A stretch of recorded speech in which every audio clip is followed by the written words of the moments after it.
അർജുനായുള്ള തിരച്ചിൽ 11ാം നാൾ. കാലാവസ്ഥ അനുകൂലമായാൽ മാത്രം മുങ്ങൽ വിദഗ്ധർ പുഴയിലിറങ്ങും. പ്രതികൂല കാലാവസ്ഥയും പുഴയിലെ അടിയൊഴുക്കും ഇന്നും പ്രതിസന്ധി. രക്ഷാപ്രവർത്തനത്തിന് മീൻപിടുത്ത ബോട്ടുകൾ.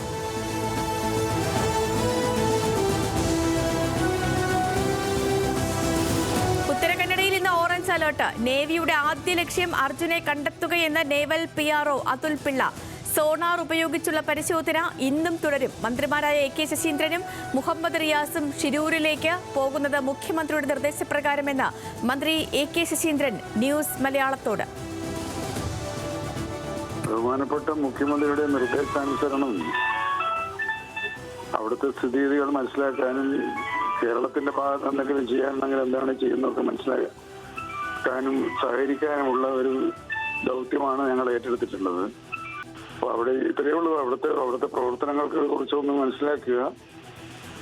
ഇനി എന്തെങ്കിലും കേരളത്തിന്റെ ഭാഗത്ത് ഇനി എന്തെങ്കിലും ചെയ്യാനുണ്ടെങ്കിൽ അത് സംബന്ധിച്ചൊരു ധാരണയിലെത്തുക തുടങ്ങിയ ഉദ്ദേശമാണ് ഞങ്ങളുടെ മനസ്സിലുള്ളത്.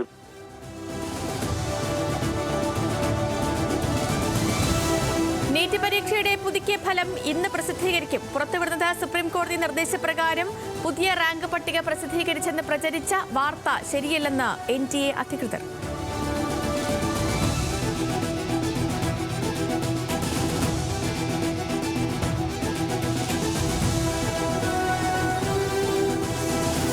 മാസപ്പടി കേസിൽ മാത്യു കുഴൽനാടന്റെ ഹർജി ഹൈക്കോടതി ഇന്ന് വീണ്ടും പരിഗണിക്കുന്നത് വിജിലൻസ് അന്വേഷണം തള്ളിയ തിരുവനന്തപുരം വിജിലൻസ് കോടതി ഉത്തരവിനെതിരായ റിവിഷൻ ഹർജി. കളമശ്ശേരി സ്വദേശി ഗിരീഷ് ബാബു നൽകിയ ഹർജിയും ഇന്ന് പരിഗണനയിൽ.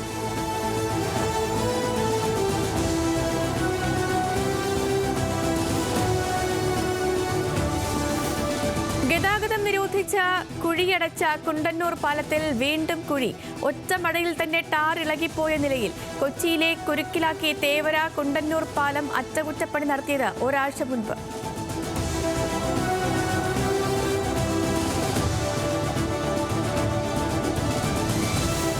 നിപയിൽ മലപ്പുറത്തിന് ആശ്വാസം. ഇന്നലെ പരിശോധിച്ച 8 പേരുടെ ഫലങ്ങൾ നെഗറ്റീവായ സാമ്പിളുകളുടെ എണ്ണം 66ആയി.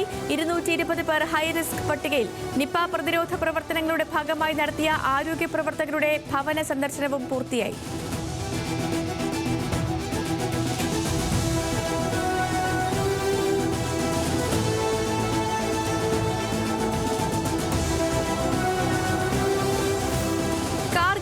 ജ്വലിക്കുന്ന ഓർമ്മകൾക്ക് ഇന്ന് 1/4 നൂറ്റാണ്ട്. പാക് സൈന്യത്തിനെതിരെ ഇന്ത്യ നേടിയ ഐതിഹാസിക വിജയത്തിൽ വീരമൃത്യു വരിച്ചത് 500ഓളം സൈനികർ. പ്രധാനമന്ത്രി ദ്രാസിലെത്തി യുദ്ധസ്മാരകത്തിൽ പുഷ്പചക്രമർപ്പിച്ചു. വീരമൃത്യു വരിച്ച സൈനികരുടെ കുടുംബാംഗങ്ങളുമായും കൂടിക്കാഴ്ച.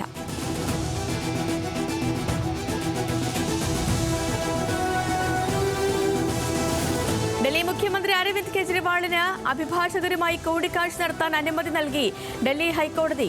തിഹാർ ജയിലിൽ നിന്നും ഓൺലൈനായി നിയമജ്ഞരുമായി സംസാരിക്കാം. 2 തവണ ഓൺലൈൻ കൂടിക്കാഴ്ച നടത്താമെന്നും കോടതി ഉത്തരവ്. അഭിഭാഷകരുമായി കൂടിക്കാഴ്ച നടത്താൻ കൂടുതൽ അവസരം നൽകണമെന്ന കെജ്രിവാളിന്റെ ഹർജിയിൽ.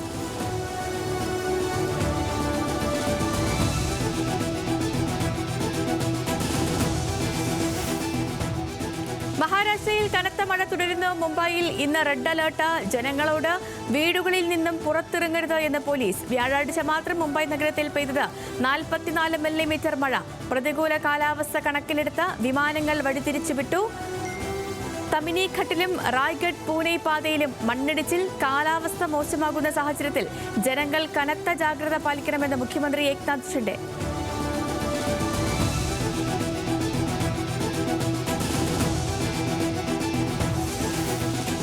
ഡൽഹിയിൽ നിർമ്മാണത്തിലിരുന്ന ആശുപത്രി കെട്ടിടത്തിന്റെ അടിത്തറ തകർന്നു വീണ സ്ത്രീക്ക് ദാരുണാന്ത്യം.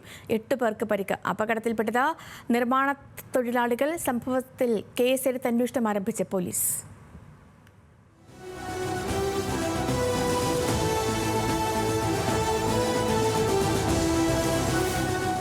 പലസ്തീൻ വിഷയത്തിൽ മിണ്ടാതിരിക്കാനാകില്ല എന്ന് അമേരിക്കൻ പ്രസിഡന്റ് സ്ഥാനാർത്ഥി കമല ഹാരിസ്. യുദ്ധം അവസാനിപ്പിക്കാൻ സമയമായെന്നും കമല. ഇസ്രായേൽ പ്രധാനമന്ത്രി ബെഞ്ചമിൻ നെതന്യാഹുവിനോട് സമാധാന കരാറിലെത്താൻ ആവശ്യപ്പെട്ടതായും വെളിപ്പെടുത്തൽ. പ്രതികരണം നെതന്യാഹുവുമായുള്ള കൂടിക്കാഴ്ചയ്ക്കു ശേഷം.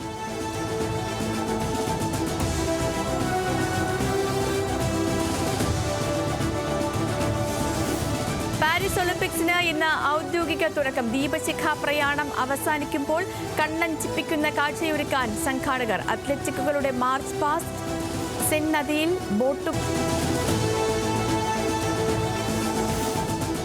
ഒളിമ്പിക്സിൽ ഇന്ത്യയ്ക്ക് ഉജ്ജ്വല തുടക്കം. അമ്പെയ്ത്തിൽ പുരുഷ വനിതാ ടീമുകൾ ക്വാർട്ടറിൽ. യോഗ്യതാ റൗണ്ടിൽ മിക്സഡ് ടീമിൽ 5ാം സ്ഥാനം. പുരുഷ താരങ്ങളിൽ 4ാമതെത്തി ധീരജ്. വനിതകളിൽ ലോക റെക്കോർഡ് നേട്ടവുമായി ദക്ഷിണ കൊറിയൻ താരം.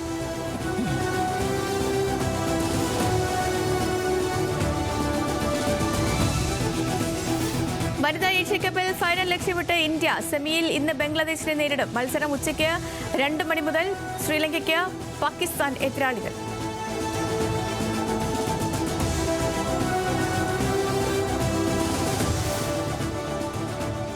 ഒളിമ്പിക്സ് ദീപശിഖ ഏന്താൻ കഴിഞ്ഞത് വാക്കുകൾക്കതീതമായ ബഹുമതിയെന്ന് ഒളിമ്പിക്സ് മെഡൽ ജേതാവ് അഭിനവ് ബിന്ദ്ര. പ്രതികരണം: ഒളിമ്പിക്സ് ടോർച്ച് റിലേയിൽ പങ്കെടുത്തതിന് പിന്നാലെ ഒളിമ്പിക്സിൽ ഒറ്റക്കെട്ടായി മുന്നേറാമെന്നും അഭിനവ്. പാരീസ് ഒളിമ്പിക്സിൽ ഷൂട്ടിംഗ് യോഗ്യതാ മത്സരങ്ങളിൽ ഇന്ത്യൻ താരങ്ങൾ നാളെ ഇറങ്ങും.